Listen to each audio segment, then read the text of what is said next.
Bom dia a todos vocês e a todos os ouvintes nos diversos polos que estão assistindo ao nosso programa. E sejam bem-vindos. Eu vou passar a palavra para o Wagner, que ele vai dar alguns avisos, depois eu dou minha aula. Obrigado, Wagner.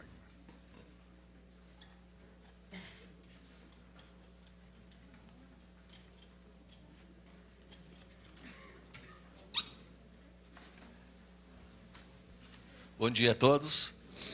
Isso. Ali no quadro, nosso horário tradicional, né, nós sempre damos 2 aulas expositivas de manhã. Depois do almoço, vocês serão divididos em grupos, né, para trabalhar os problemas. E, no final, é a sessão talvez mais importante do dia, em que vocês assumem o nosso lugar aqui na frente e vão expor as soluções que conseguiram, do que conseguiram ou não, né, também é importante, dos exercícios propostos. Então, é uma condição que nós temos em que durante a semana cada grupo venha pelo menos uma vez se expor aqui perante a todos os outros e não precisam ficar nervosos porque realmente é bastante até divertido essa sessão da discussão de problemas. Tem uma lista de coisas ali. Hein? Assim, sempre aqui fica um bloco aqui. Quem quiser, depois do almoço, já se candidatar, né? Grupo 3 quer fazer o exercício número 5. E aí facilita nosso trabalho. Você vai ler isso aí. Não, isso aqui já está escrito lá no quadro, uma primeira aproximação dos grupos, e depois eu falo mais precisamente. Então, sejam bem-vindos, aproveitem bem a semana. Lembrem que também na sexta-feira nós vamos ter uma sessão de perguntas e respostas. Então, é bastante importante que vocês pensem em perguntas que queiram fazer de toda a ordem sobre matemática, ensino de matemática, problemas de matemática, programas, história da matemática, o que quiserem. E quando essas perguntas forem surgindo, aqui no Rio, escrevam num papel, ponham o nome e joga aqui em cima da mesa. Nos outros polos, né, faça a mesma coisa com o seu coordenador, que ele vai enviar as perguntas para cá, de tal maneira que sexta-feira, né, esperamos ter uma quantidade expressiva, né, de perguntas para responder. Então é isso, fiquem com a primeira aula do professor Ellen e aproveitem bem, como eu disse, essa semana.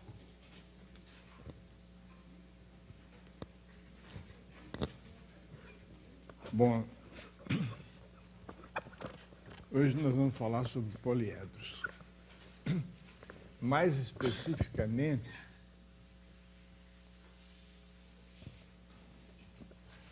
a aula vai ser focada em torno do chamado Teorema de Euler para poliedros.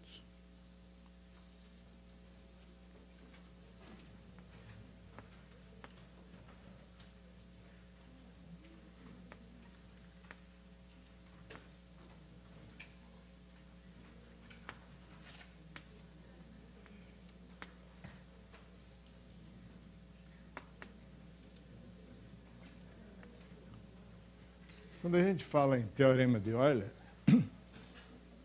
é essencial especificar qual, porque Euler provou centenas e centenas de teoremas, alguns dos quais fundamentais em várias áreas diferentes da matemática.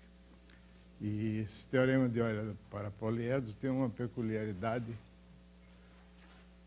não sei se é redundante dizer peculiaridade curiosa, mas é uma peculiaridade curiosa, que é o seguinte: Euler, ao contrário de vários matemáticos que vieram antes e depois dele, tinha o hábito de, ao demonstrar um teorema novo, procurar sucintamente explicar aos seus leitores como é que ele chegou àquele resultado, de que forma ia explicar essa demonstração com bastante clareza.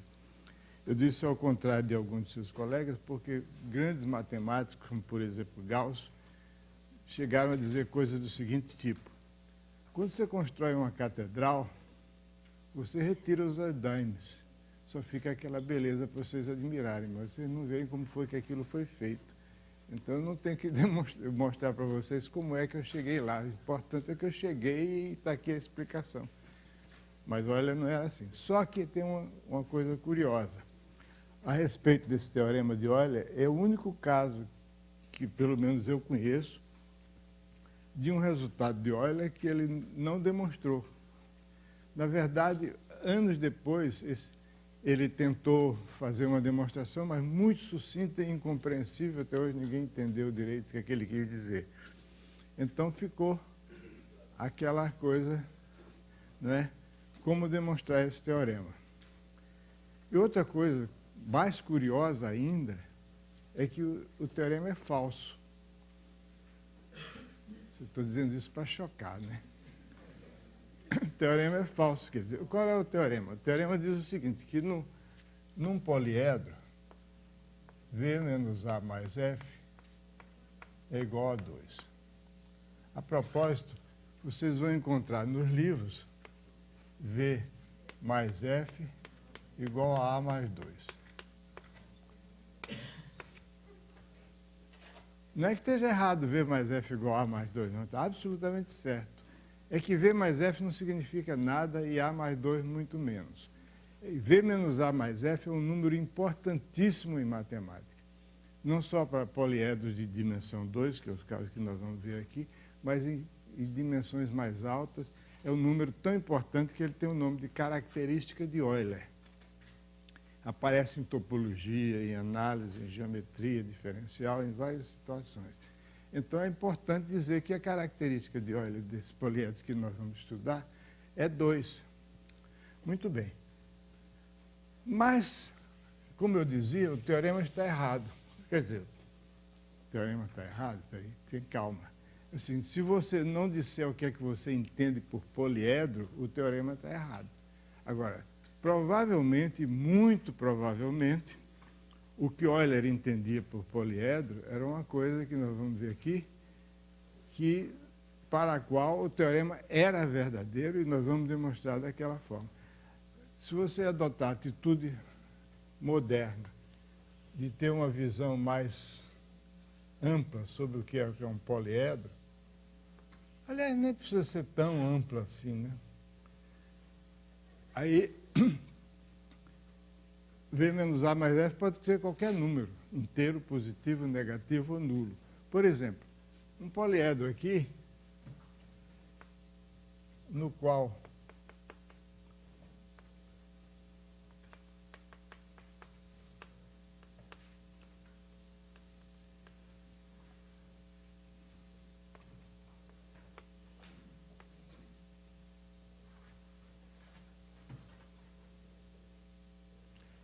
quer dizer, eu tomo um paralelepípedo e faço um buraco nele. Aí você vai dizer, peraí, você está brincando, isso aí não é um poliedro porque tem uma face dele aqui que não é um polígono, é formado por 2 pedaços. Ah, não tem problema.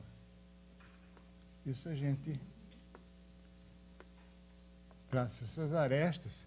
Se vocês reclamarem, que tem gente que reclama, não, mas você não pode ter 2 faces no mesmo plano. Pode sim, mas se você quiser, levanta um pouquinho essas faces de dentro e ele fica em planos diferentes, não tem problema. Se você fizer a conta aqui, faz a mesma coisa embaixo, né?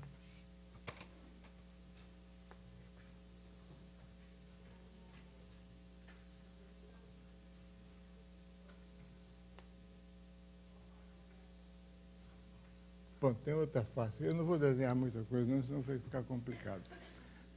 Se você fizer V menos A mais F aqui, vai dar 0. Se você quiser um poliedro que dê 1, dê 2, dê 3, etc., você tem exemplos. Por exemplo, se você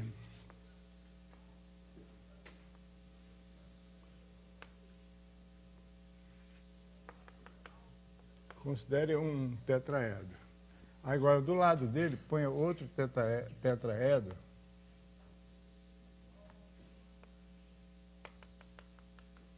Dois tetraedros colados ao longo de uma aresta. Isso é um poliedro, mas não Para Euler, isso não era um poliedro. Para nós, na visão atual, isso é um poliedro. Mas se você fizer isso aqui, V menos A mais F, vai dar 3. Então, e assim por diante. Quer dizer, se você exercitar a sua imaginação, você pode pegar 2 poliedros como esse que dá 0 e botar um junto do outro, vai dar menos 2. Então, você pode obter qualquer número. Então, que história é essa? Um teorema errado, tão famoso, e obriga a gente a estudar e ensinar para os nossos alunos um teorema errado? Não, o teorema não está errado. O que está faltando é dizer o que é que se entende por poliedro. Poliedro é uma palavra, é um conceito, é uma noção geométrica que está na geometria desde o tempo de Euclides. No livro de Euclides, que é o livro mais famoso de matemática em todos os tempos, que já teve mais de 1000 edições, né? O final do livro, quer dizer, o livro é como se fosse assim, um crescendo, uma preparação para o teorema final. O teorema final do livro de Euclides é a classificação dos poliedros regulares. Ele mostra que só existem 5 poliedros regulares e mostra que eles de fato existem e como é que se constrói. Então, quer dizer que a noção de poliedro é uma noção antiquíssima. O que é que Euclides chama de poliedro? O que ele chama de poliedro é simplesmente o seguinte: é um sólido cujas faces são planas. Mas isso aí permite que isso seja um poliedro, que isso aqui seja um poliedro. Mas não na concepção de Euler. Para ele, um poliedro tinha que ser uma coisa assim. Ou pode ser um tetraedro, pode ser um cubo, pode ser um icosaedro, um dodecaedro, um octaedro, e assim por diante. Em qualquer desses casos, você checa e verifica que V menos A mais F é igual a 2. Muito bem. Então, quem era esse cara que chegou um dia e publicou uma nota dizendo que para todo poliedro V menos A mais F é igual a 2? Esse era simplesmente um indivíduo chamado Leonardo Euler. Vou aportuguesar o nome dele. Vou chamar de Leonardo. Que era suíço.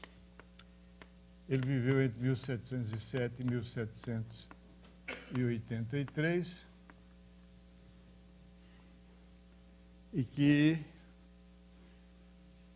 ele nasceu e cresceu e se desenvolveu, fez os primeiros estudos dele na cidade de Basileia, que na verdade é o nome de uma região da Suíça, onde se falava alemão, aquele alemão que o suíço fala, que não sei se vocês já viram como é que o suíço fala alemão, escreve.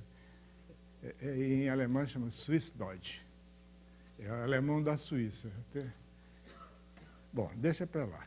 Então, aos 19 anos, já perto de completar 20, ele foi para a Rússia. Mais precisamente, ele foi para São Petersburgo. Primeiro, por que ele saiu da Suíça? Porque ele fazia matemática e a Universidade de Basileia já tinha professor de matemática demais. Inclusive, tinha a família Bernoulli, que só ela já dava para encher. Não naquela ocasião tinha uns 3 ou 4 Bernoullis, mas depois sucessivas gerações de Bernoullis, todos eles muito grandes matemáticos. Isso era uma razão. Então não tinha lugar para ele lá. Em segundo lugar, São Petersburgo era, na época, a capital da Rússia. E teve um imperador chamado Pedro o Grande, que era grande mesmo por 2 razões. Primeiro, que ele foi um homem de 2 metros de altura, gigantesco. E segundo, porque ele foi um grande imperador, embora tenha morrido relativamente jovem. Ele queria fazer da Rússia um país totalmente civilizado, porque era um país semi-civilizado. Quer dizer, tinha lugares onde havia um bom desenvolvimento e tinha uma imensidão, que é um país gigantesco, de lugares totalmente bravios, né? Sem civilização. Então, o que o Pedro Grande fez? Ele foi para a Europa Ocidental e procurar a ajuda de cientistas e literatos e artistas e para fazer uma grande universidade na Rússia. Só que ele queria fazer várias universidades, porque o país é um país gigantesco. Queria fazer como foi feito no Brasil há 50 anos atrás, 60 anos atrás. Criar um monte de universidades assim, sem preparação nenhuma. Ele teve a sorte de que ele falou com o Leibniz, e o Leibniz disse para ele, isso é uma loucura, não faça isso. Você faz o seguinte, você leva uma pleiade de cientistas e filósofos e artistas de altíssimo nível para São Petersburgo. Lá você forma faz um instituto, e nesse instituto você forma os futuros professores das universidades. Foi o que ele fez, só que ele não chegou a fazer porque ele morreu antes, mas a viúva dele fez. E então ele começou a trazer a viúva, que era Catarina, mas não era a Catarina Grande, era outra Catarina. Ela trouxe, então, gente de vários países da Europa para preencher a chamada Academia de Ciências de São Petersburgo, que ainda hoje existe.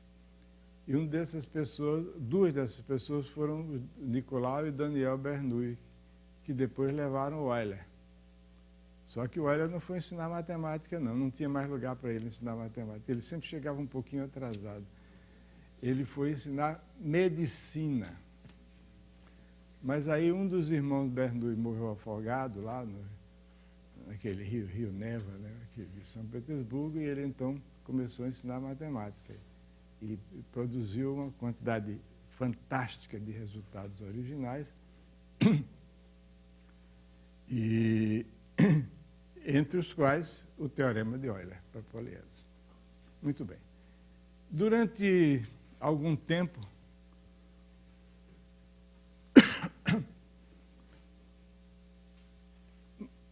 escritores franceses de livros expositórios de matemática, livros didáticos às vezes, insistiam em chamar esse teorema não de teorema de Euler, mas teorema de Descartes, que alegavam que Descartes tinha chegado com esse resultado bem antes de Euler.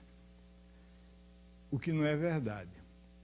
Não é verdade o seguinte, o que acontece é o seguinte, os resultados de Descartes poderiam ser utilizados como base para provar o teorema de Euler, mas ele nunca provou. E quem pôs um ponto final nessa história, nessa controvérsia que foi Descartes e Euler, foi um grande matemático francês chamado Henri Lebesgue, que é o criador da teoria de integração de Lebesgue, que deu uma razão absolutamente final da história de Descartes. Descartes não poderia jamais ter demonstrado esse teorema de Euler pelo simples motivo que ele nunca falou em aresta. Nem ele, nem ninguém. Isso, quando eu li isso, me chocou. Eu disse, como é que ninguém fala? Eu comecei a ver e realmente ninguém falava em aresta. Porque o que é poliedro? Poliedro é o análogo tridimensional de um polígono.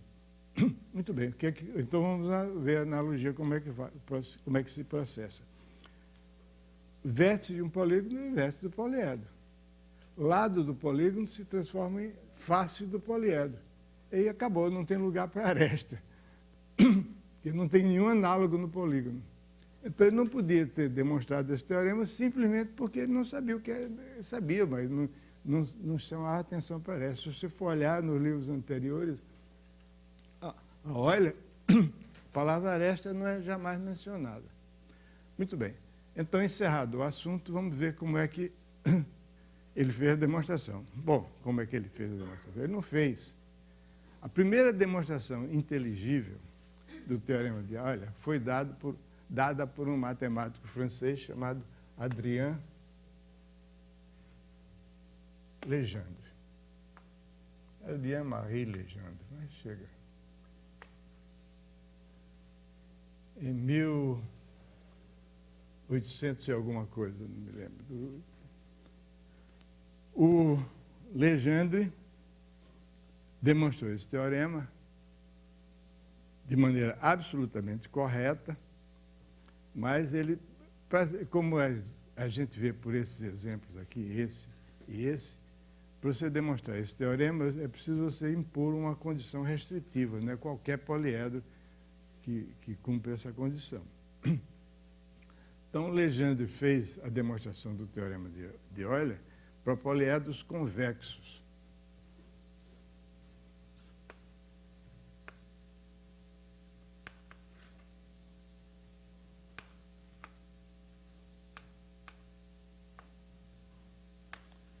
Um poliedro convexo é um poliedro, intuitivamente falando, que não tem faces reentrantes, é tudo saliente. Não tem nada reentrante. Então, esse poliedro aqui não é convexo, esses dois aqui são. O teorema de Euler é válido, com toda certeza, a demonstração de Legendre é irretorquível, é válido para poliedros convexos e é válido também para alguns poliedros que não são convexos, mas, num nível elementar, é suficiente considerar o caso de poliedros convexos. Porque não é uma coisa muito elementar dizer para quais poliedros vale o teorema de Euler. Em geral, por exemplo, que não é toda a generalidade, mas um poliedro homeomorfo a uma esfera é um poliedro para o qual vale o teorema de Euler. Mas você não vai dizer para uma criança, para um jovem, um jovem adolescente, que é um poliedro homeomorfo a uma esfera. Não dá, né? Então, vamos ficar nos poliedros convexos e é suficiente. Então, um poliedro convexo pode ser caracterizado de várias maneiras. Uma maneira é a seguinte: poliedro convexo é aquele que, quando você olha para uma das suas faces e considera o plano que contém aquela face, o plano que contém uma face do poliedro, o poliedro fica inteiramente de um dos lados desse plano. Você sabe que todo plano divide o espaço em duas regiões, que são os semiplanos determinados por aquele plano. Então, o poliedro convexo é aquele que você, tomando qualquer face e considerando o plano que contém aquela face, o poliedro fica inteiramente num dos semiplanos determinados por aquele plano. Esse poliedro aqui, por exemplo, não é convexo se você considerar um plano vertical que contém uma face dessa do interior. Aí você tem pedaços do poliedro de um lado e pedaços do poliedro do outro lado do plano. Isso é uma maneira de definir poliedro convexo. Aliás, outra maneira é dizer que o poliedro convexo é um poliedro que limita um sólido convexo. E o que é um sólido convexo? Um sólido convexo é o seguinte: é um sólido que tem a seguinte propriedade: um conjunto de um modo geral do espaço se chama convexo quando dá dois pontos quaisquer desse conjunto, o segmento de reta que liga esses dois pontos do conjunto, esse segmento está todo contido no conjunto. Então, isso aqui é um conjunto convexo. Por exemplo, um conjunto assim não é convexo. Eu posso pegar um ponto aqui e um ponto aqui, e o segmento de reta que une desses dois pontos não está todo contido no conjunto. Então, conforme seja mais conveniente, a gente olha para a convexidade sob um ponto de vista ou sobre o outro. Pode-se provar que eles são equivalentes, mas não é o caso aqui. Então, como foi a demonstração do Legendre? A demonstração do Legendre, que, como eu disse, foi a primeira demonstração realmente inteligível para o teorema de Euler, foi feita, ela tem uma versão original e depois tem uma versão bem mais simples, que é dada no nosso livro, Matemática do Ensino Médio, volume 2, mas que eu vou deixar para depois. Eu vou começar com a versão original dele, que lança mão de uma noção que pouca gente é familiarizada com ela. Entretanto, é uma situação bastante interessante, que é a geometria esférica. Não precisa ficar com medo, geometria esférica não tem nada do outro mundo. Aliás, não tem nada do outro mundo mesmo, porque a gente vive em cima de uma esfera. Então, a nossa geometria é esférica. Quer dizer, por isso você vê o camarada vai daqui para a Austrália. Aí vocês olham o mapa daqui para a Austrália, caramba, eu tenho que atravessar toda a África e descer para... Não, mas o avião vai pelo Polo Sul. Aí, puxa vida, que maluquice, é o caminho mais curto, porque a Austrália está lá embaixo, mas você, olhando para a superfície da Terra, que é uma esfera, é o caminho mais curto. Então, a nossa geometria é a geometria esférica. Acontece que a gente vê um pedaço de reta porque as retas que a gente está olhando são pedacinhos muito pequenos de cima da esfera, onde nós vivemos. E um pedaço pequeno em cima da esfera, um pedaço de reta,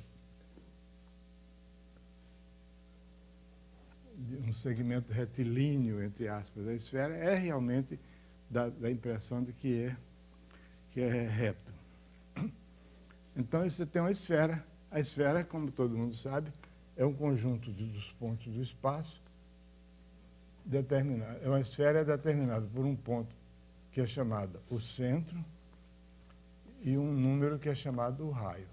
E a esfera é formada é o conjunto dos pontos cuja distância àquele ponto fixado chamado centro é igual àquele número fixado chamado raio.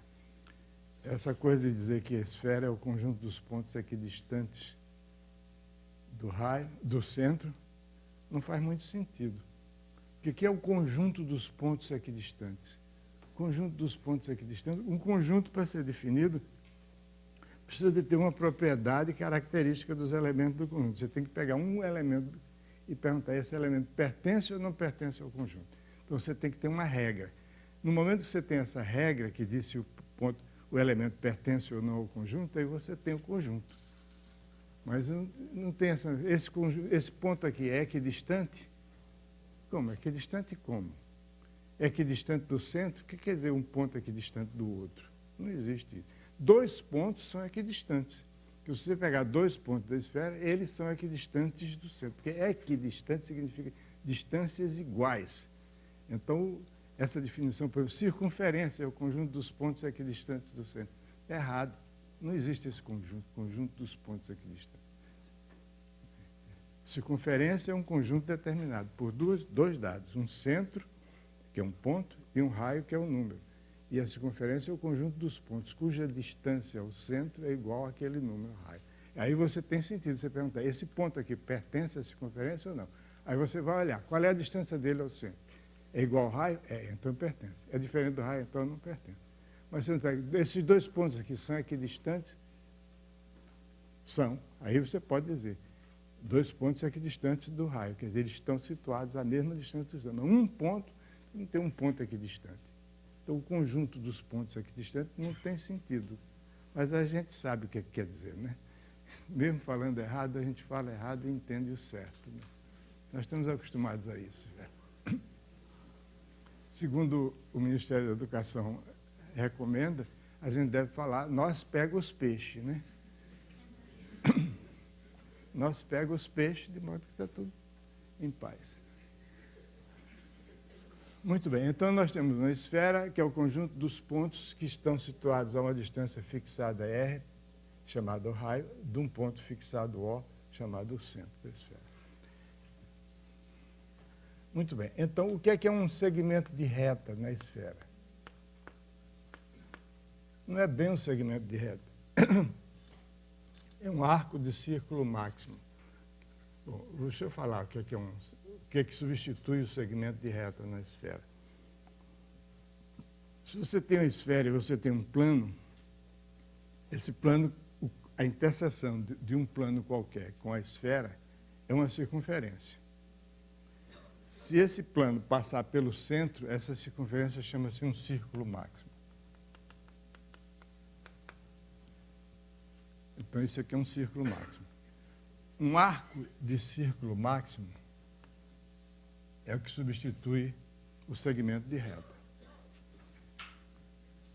Então, aqui, por exemplo, esses dois pontos, se eu quiser fazer um segmento, um arco de círculo máximo ligando A a B, eu tomo o plano determinado pelos três pontos A, B e o centro da esfera. Esse ponto intersecta a esfera segundo um círculo máximo, e dentro desse círculo máximo eu tenho o raio, o arco AB. Então, um triângulo esférico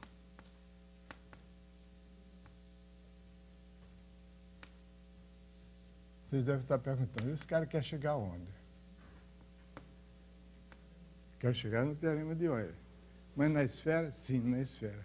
Então, eu vou substituir o poliedro por um poliedro esférico, como se fosse um poliedro sobre a face da Terra.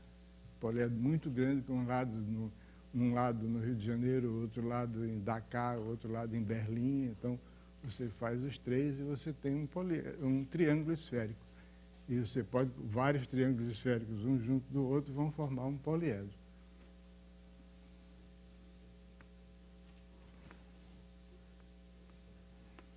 Então, um triângulo esférico é uma figura formada por três arcos de círculo máximo, que tem, cada dois dos quaisquer tem entre si um ponto em comum, né? Tem aqui um pequeno cuidado a ser tomado quando a gente define o que é o triângulo esférico. É o seguinte. Vou apagar esse A e esse B aqui, porque esse A, B, C. Eu quero me referir ao triângulo esférico ABC. Quando eu dou 3 pontos, esses 3 pontos determinam um triângulo. Tenho que impor mais uma condiçãozinha. Porque se você toma 3 pontos, diga-se, não colineares, quer dizer, não pertencentes ao mesmo círculo máximo, na esfera, existem duas regiões da esfera que têm aqueles 3 pontos como aquele triângulo como bordo. É um lado e a parte de fora também. Então, fica indeterminado. O triângulo ABC, a pessoa pergunta, espera aí, é esse pequenininho ou o outro lado? Também é uma região da esfera limitada por aqueles 3 segmentos ali. Então, para evitar isso, na definição de triângulo esférico, a gente vai sempre exigir que o triângulo esférico esteja contido num hemisfério. Então, quando eu fizer isso, significa que me interessa essa parte aqui, não o outro lado. Ok? Está claro isso? Bom, então, triângulo esférico. Primeira coisa que a gente tem que ver quando se olha para um triângulo esférico é ver qual é a soma dos ângulos internos de um triângulo esférico.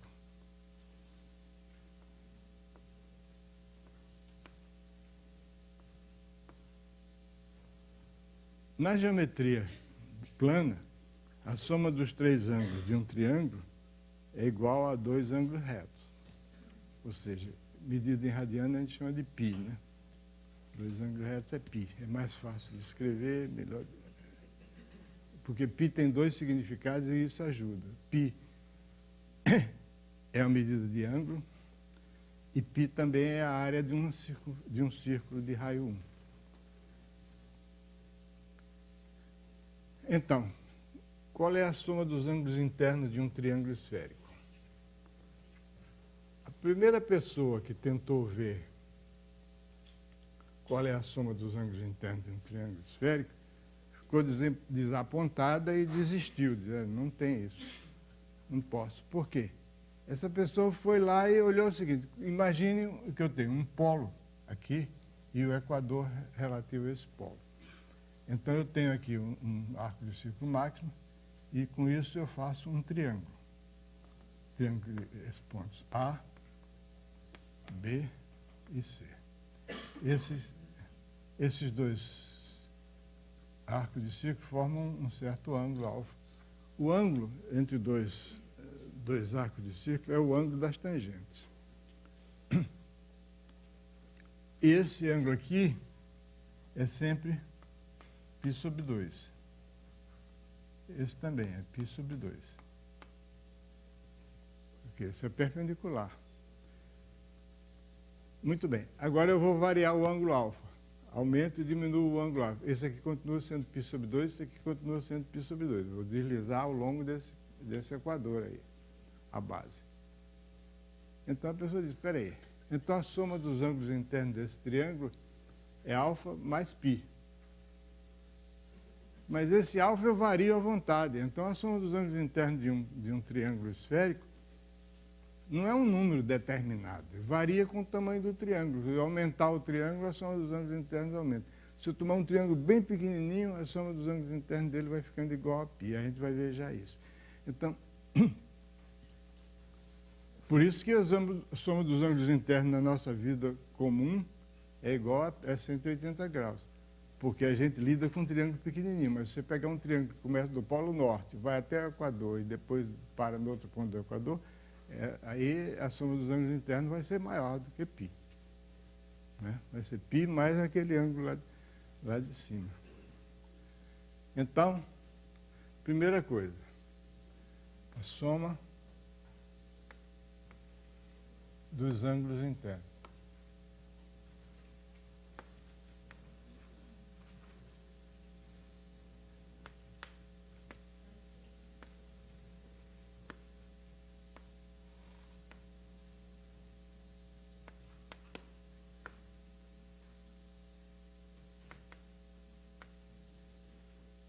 A soma dos ângulos internos de um triângulo esférico foi calculada por um matemático que tinha esperança. Ele não era um cara que desistia na primeira, nem na segunda, nem na terceira tentativa. Aquele predecessor dele que olhou para isso e disse, não tem jeito, a soma dos ângulos internos pode ser qualquer número. Então teve um matemático francês chamado Girard,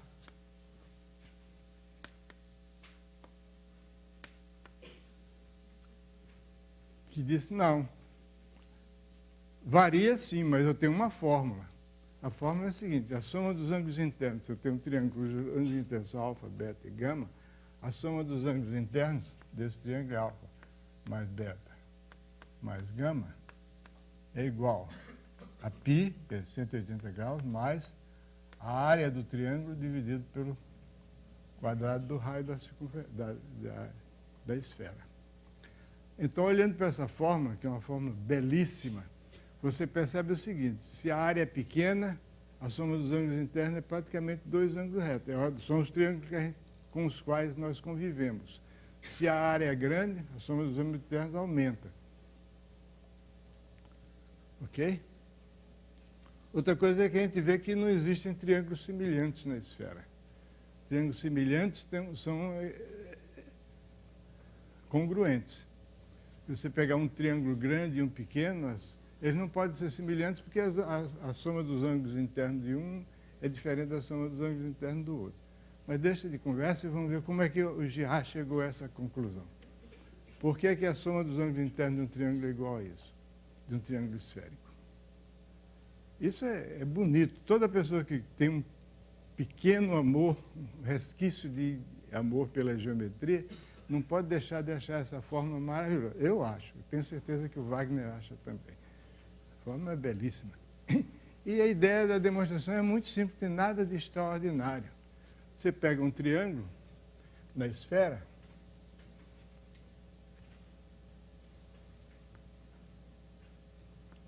quer dizer, quando a gente olha para um triângulo esférico, a gente vê logo que ele é meio gordinho, então a soma dos ângulos internos dele tem que ser maior do que 2 ângulos retos, porque comparado com um triangulinho que a gente conhece tudo certinho aqui, ele é meio gordo, né? Então, o que o Girard fez foi o seguinte, você prolonga esse lado, por exemplo. Você tem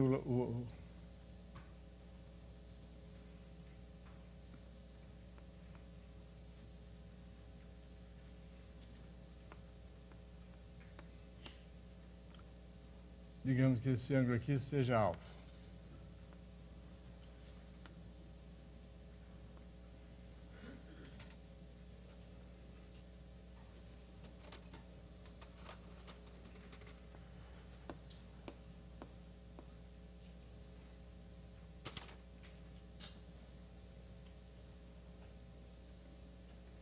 Aqui o triângulo, aqui o ângulo alfa. Aí eu prolonguei esses dois lados aqui e obtive uma coisa que é a metade de um fuso esférico. Bom, não é bem uma metade, é um fuso esférico dividido em 2 pedaços, mas no fundo ele é o fuso esférico inteiro. Um fuso esférico é o seguinte, você tem 2 pontos que são diametralmente opostos E ligando esses dois pontos, você toma 2 arcos de grande círculo. Então, o fuso esférico é essa região compreendida entre esses 2 arcos de grande círculo. O fuso esférico, a área dele é proporcional ao ângulo. Aquele ângulo que é o ângulo formado pelos 2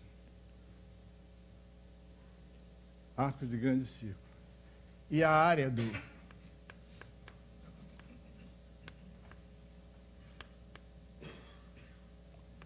do fuso é 2 alfa R2. Se alfa é esse ângulo aqui. Como é que chega a isso? É muito simples. A área é proporcional ao ângulo. Se você duplica o ângulo, você duplica a área, porque você duplicou esse ângulo, significa que você botou outro fuso, que a gente olhando dessa perspectiva dá a impressão que é um fuso diferente, mas é igualzinho. Ele fica, só que está deslocado para um lado. Então, você duplica, fica multiplicado por 2, triplica, fica multiplicado por 3 e assim por diante. E, além disso, essa área aumenta com o ângulo. Então, pelo chamado teorema fundamental da proporcionalidade, o que diz o teorema fundamental da proporcionalidade?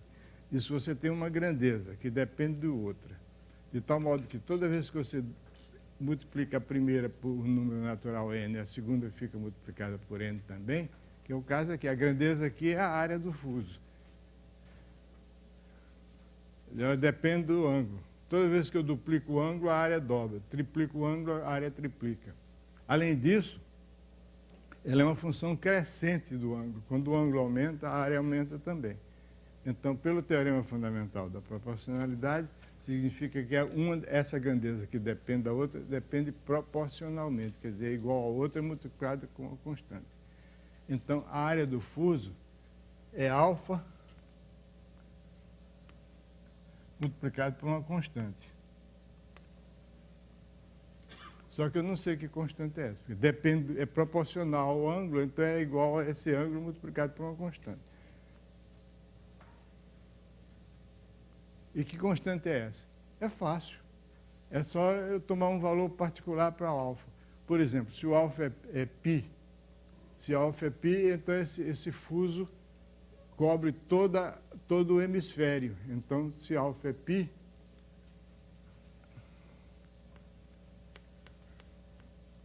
então isso aqui, a área do fuso é a área da metade da esfera. A esfera, a área dela é 4πr2. A metade dela é 2πr2.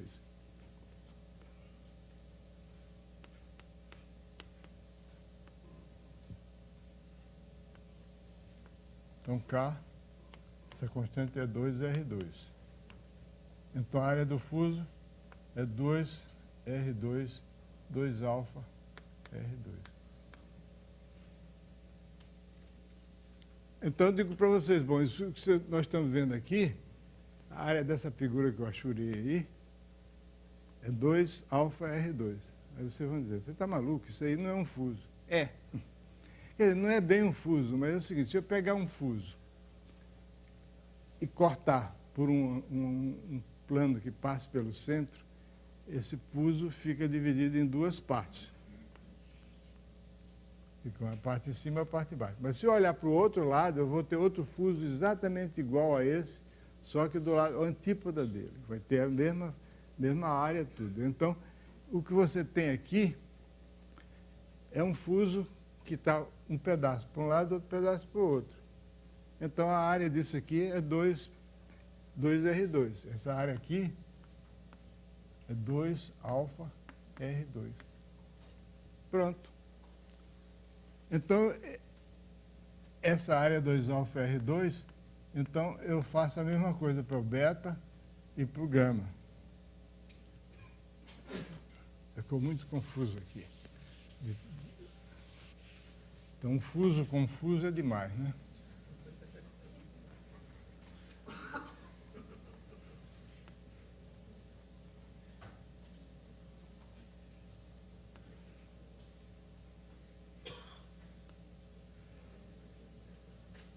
Então, se isso aqui é o ângulo alfa, por exemplo, então essa área aqui é 2alfa R2. Aí eu tenho o ângulo beta e tenho o ângulo gama. Então, essa área 2, espero ter obrigado vocês a aceitarem que quando eu corto um fuso por um plano que passa pelo centro da circunferência, ele fica, juntamente com a parte de lá, a face oposta, ele fica dividido em duas partes, dois conjuntos que são fusos também. Quer dizer, não são fusos, mas têm a mesma área. Então isso aqui dá 2 alfa R2, depois eu faço a mesma coisa para o beta, fica 2 beta R2, depois eu faço para o gama, fica 2 gama R2. Então, essa é a soma das 3 áreas. Nós vamos dizer, mas essas 3 áreas cobrem a metade da esfera. Então, isso aqui devia ser igual a área da esfera, 4πr2, certo?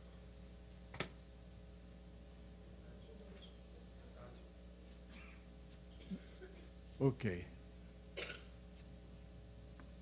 Tá certo agora? Não.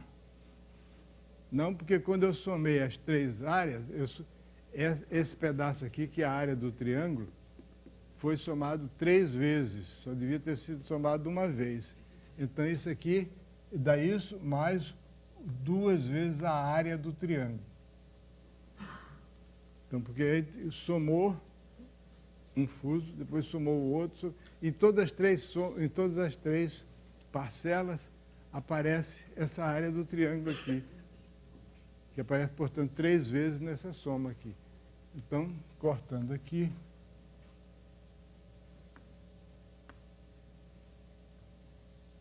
então, dividindo alfa mais beta mais gama é igual a π mais A sobre R2. E o Girard tinha certeza que a fórmula dele estava certa, não só porque o raciocínio dele é impecável, mas também por causa desse A sobre R2. Porque, de um lado, você não podia ter, por exemplo, aqui, alfa mais beta mais gama igual a π mais A. Do ponto de vista da dimensão, teoria da dimensão do ponto de vista físico, que os objetos, as grandezas têm dimensões, né, o comprimento tem dimensão 1, a área tem dimensão 2, o volume tem dimensão 3, o ângulo tem dimensão 0. Porque o ângulo é sempre uma grandeza que não depende da unidade de comprimento escolhida. Qualquer que seja a unidade de comprimento, o ângulo se mede de outra forma. Então, o ângulo tem dimensão 0, então não podia ser 2πr2 aqui, não podia ser π, alfa mais beta mais gama, não podia ter área aqui, porque a área tem dimensão 2, então tem que dividir pelo quadrado da área. Não tem que, mas faz sentido. Isso dá a homogeneidade das fórmulas que a gente vê em física, né? Bom, então está aí a soma dos ângulos internos de um triângulo esférico. Alfa mais beta mais gama é igual a π mais A sobre R2, que eu acho uma fórmula maravilhosamente bonita. Muito bem. E o que é que isso tem a ver com o teorema de Euler, pelo amor de Deus?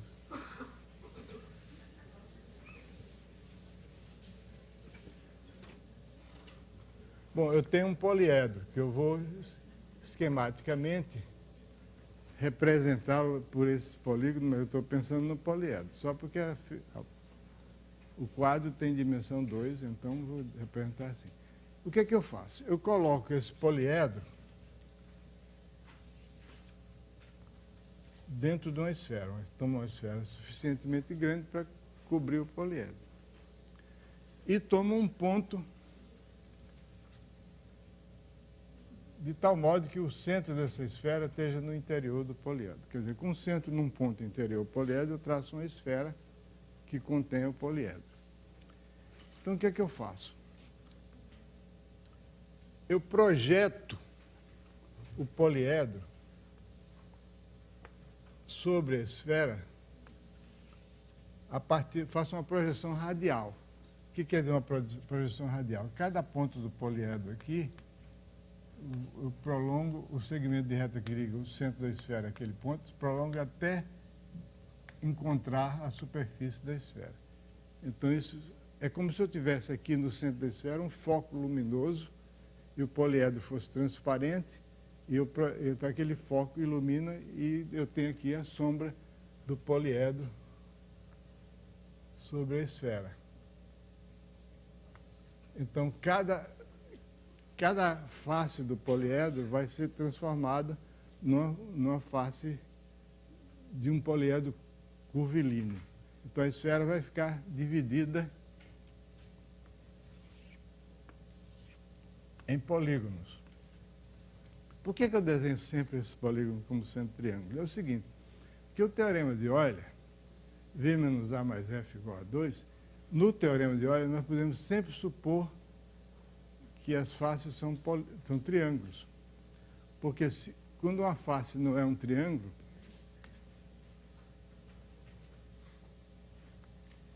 a gente pode, traçando diagonais, decompor essa face como uma reunião de triângulo, traçando diagonais. Quando o polígono é convexo, essas diagonais podem ser todas traçadas a partir de um único vértice que você escolhe arbitrariamente.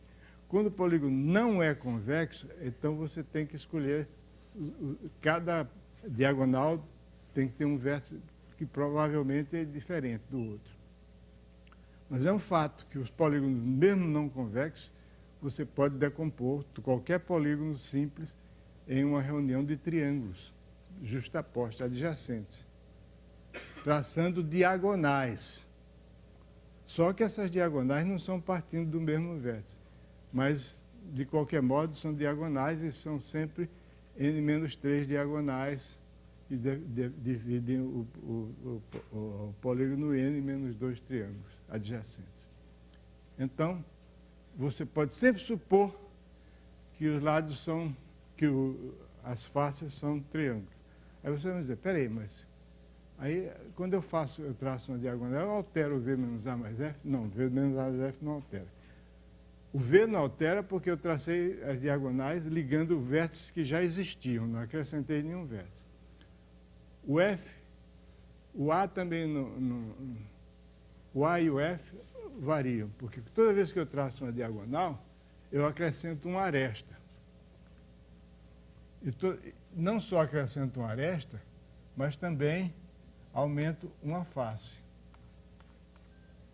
Toda vez que eu traço uma diagonal, eu aumento uma face e aumento uma aresta. Mas acontece que a face e a aresta aparecem aqui nessa soma com sinais opostos. Então, o aumento da face cancela o aumento da aresta e vice-versa. Então, V menos A mais F não altera. Ok? Então, não há perda nenhuma de generalidade de supormos que os lados do poliedro, para efeitos do teorema de Euler, os lados do poliedro são todos, as faces do poliedro são todas triângulos. Então, eu vou ter aqui, sobre a esfera, uma decomposição da superfície da esfera em triângulos esféricos. E o teorema de Euler fica demonstrado agora facilmente. Facilmente, sim. Se você tem a decomposição da esfera como reunião de triângulos esféricos justapostos, então você tem o teorema de Euler. Como? Vamos ver. Então, quer dizer o seguinte, quando eu tinha um poliedro, eu transformei esse poliedro num poliedro esférico, que é outra coisa diferente, um poliedro original não era esférico, era retilíneo, mas eu tomei a sombra dele sobre uma esfera, então eu fiquei com um poliedro esférico que tem o mesmo número de vértices, o mesmo número de arestas, o mesmo número de faces. Então, o V menos A mais F eu posso considerar no poliedro esférico. Então, o que é que o Legendre fez? Isso agora eu vou fazer o seguinte, eu vou contar a soma dos ângulos internos de todos esses triângulos que formam o poliedro esférico. Então, a soma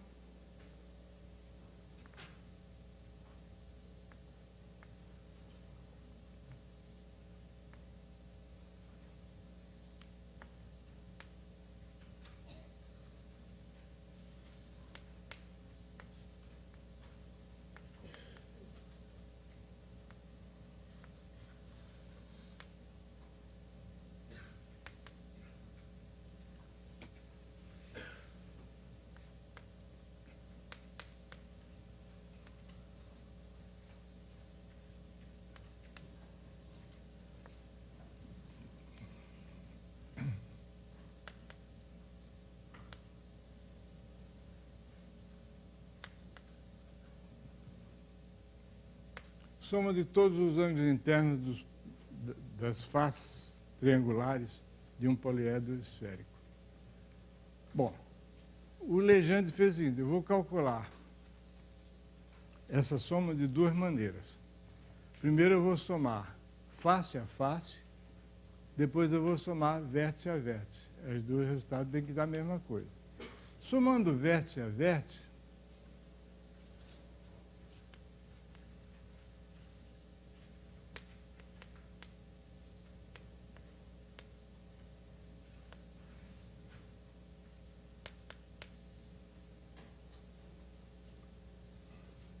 é o seguinte: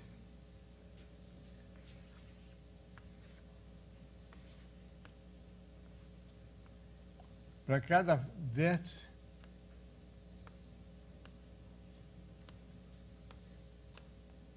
eu tenho várias faces que convergem para ele.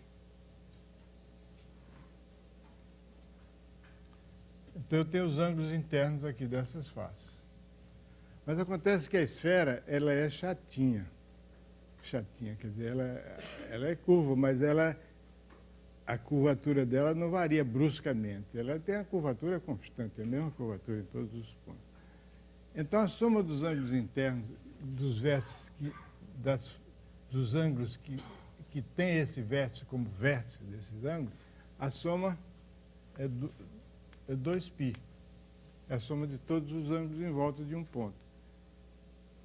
Veja bem, se fosse um poliedro que não estava sobre a esfera, você teria uma coisa assim: se você somar os ângulos internos, vai dar menos de 2π. Se você pegar um tetraedro, por exemplo, pegar um vértice e a soma dos ângulos que tem aquele vértice como vértice, é menor do que 2π. Mas na esfera não, porque eles estão todos sobre o mesmo, o plano tangente é o mesmo para todos aqui. Então, é 2π vezes V. Então, estou somando vértice a vértice, para cada vértice é 2π, então 2π vezes V.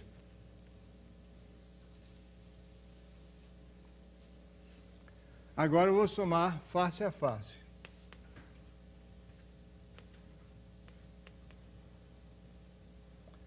Então, eu tenho o seguinte: a face, tenho T, é uma face.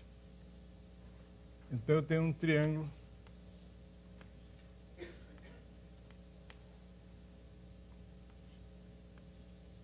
ST, a soma dos ângulos de T. T é a face. A soma dos ângulos é esses três ângulos. Qual é que é a soma dos ângulos? Essa soma dos ângulos, nós já sabemos. A soma dos ângulos aqui vai ser a soma vai ser π mais a área daquele triângulo dividido por R2.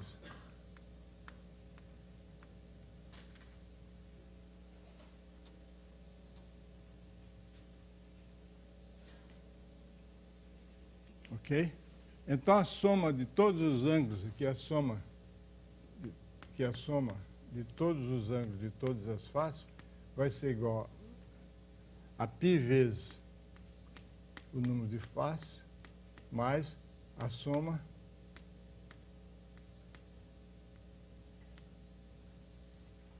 de todas as áreas de todos os triângulos. Espera aí, mas a soma de todas as áreas de todos os triângulos é a área da esfera.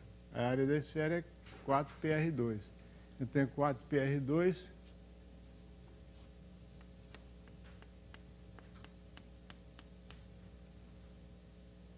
dividido por R2 dá 4π.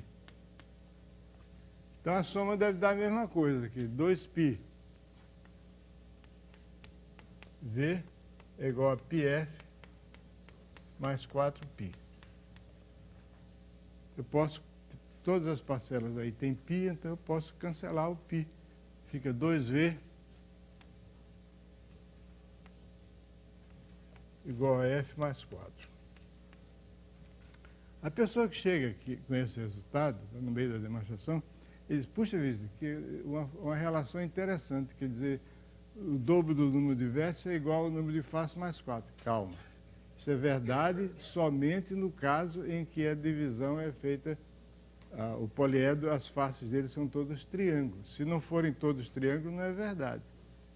Mas você disse que podia considerar triângulos. Sim, posso considerar todos triângulos. O V menos A mais F não muda, mas o V e o F mudam. Principalmente o F. O V não muda quando eu traço diagonal, mas o F muda. Então, isso não é verdade sempre. O que eu preciso agora, estou a um passo do teorema de Euler. O que eu preciso agora é estabelecer a igualdade. Eu tenho 2πV, 2V, 2V,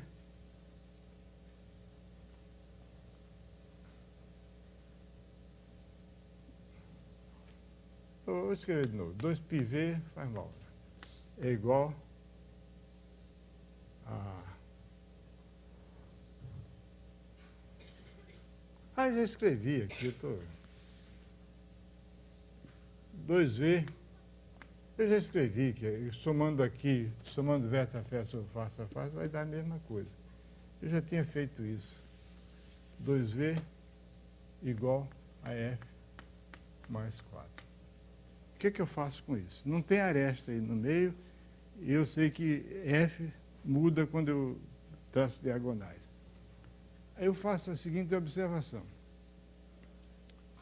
Isso aqui é uma observação profunda, requer muita meditação e muito pensamento assim, realmente difícil, que aqui é F é igual a 3F menos 2F. Isso aí realmente é uma coisa fantástica, que 3F é igual, F é igual a 3F menos 2F. Fantástico isso. Bom, é por que eu dou preferência a 3F? É o seguinte, é porque uma face tem 3 arestas. Então, o número de arestas é igual a 3 vezes o número de faces. Não. O número de arestas não é 3 vezes o número de faces, porque quando você olha para as arestas de todas as faces, cada aresta é contada 2 vezes, porque quando você tem uma aresta, ela pertence a 2 faces adjacentes.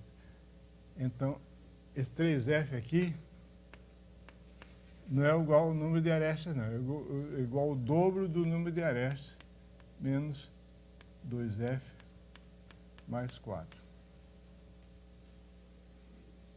Ok? Quer dizer, uma face tem 3 arestas, mas eu não posso dizer que o número de face, o número de aresta é 3 vezes o número de face, porque quando eu faço isso, eu estou olhando para a aresta dessa face, mas ela é a aresta de outra face do lado também. Está contada 2 vezes. Então, dividindo por 2, fica V igual a A menos F mais 2, e finalmente V menos A mais F igual a 2 e eu acho que eu consegui enganar vocês suficientemente para entenderem que isso é o teorema de Euler, e como foi que o Adriano Legendre, que aliás pertencia a uma escola tradicional, escola assim no sentido muito amplo, tradição dos grandes matemáticos franceses de escreverem livros didáticos. Infelizmente, parece que essa tradição se perdeu, mas depois da Revolução Francesa, foi instituído oficialmente o critério de escolher os livros adotados na escola por meio da utilização dos membros da Academia Francesa de Ciências, e a Academia de Ciências de Paris, se chama.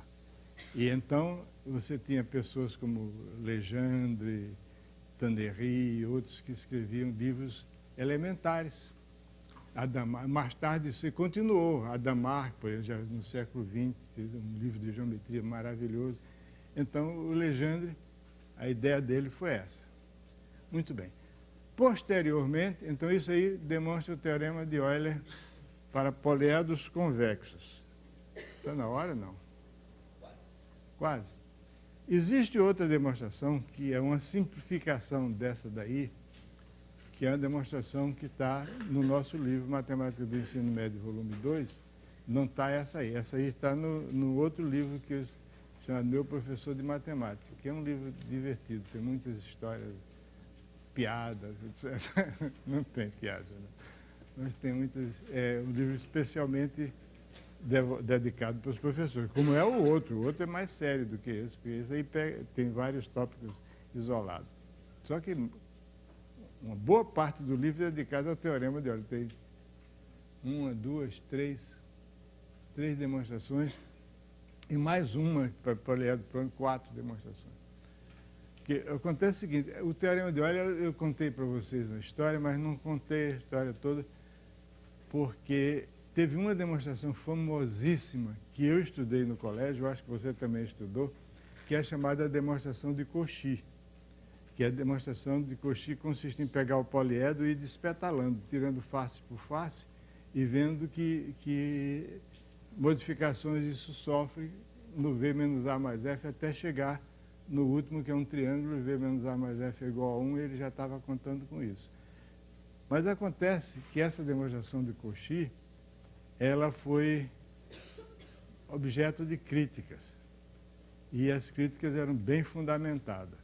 Teve um filósofo e matemático húngaro chamado Lakatos, que a tese dele de doutorado, ele era judeu, então durante a guerra ele fugiu para a Inglaterra, e lá ele estudou na universidade e fez um doutorado sobre fundamentos lógicos, fundamentos filosóficos da matemática, e a tese dele era a seguinte, que a verdade matemática não é uma coisa que pode se verificar assim, por meio de um algoritmo, de uma fórmula. A verdade matemática é a verdade ou não verdade de uma afirmação matemática é uma questão de consenso. Se todos os matemáticos acham que está certo, então está certo.